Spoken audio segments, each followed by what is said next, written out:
Hi, welcome to Hard Read Info channel, dear viewers. In front of me, DYMO printer, and now I'm gonna show you how to insert the paper rolls on this printer.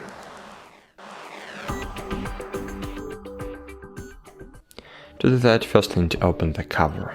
As you can see here, on this side we have no any buttons to open the cover, but on the other side we have the arrow shot up, and by pressing on this arrow we'll hear click, and after releasing that, cover will be successfully opened.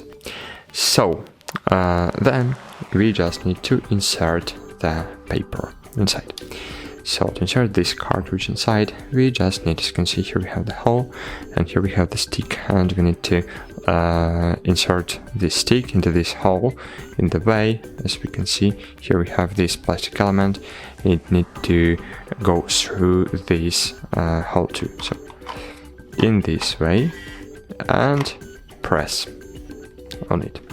Cool, that's it. We have successfully installed DYMO cartridge, paper cartridge, inside the DYMO printer.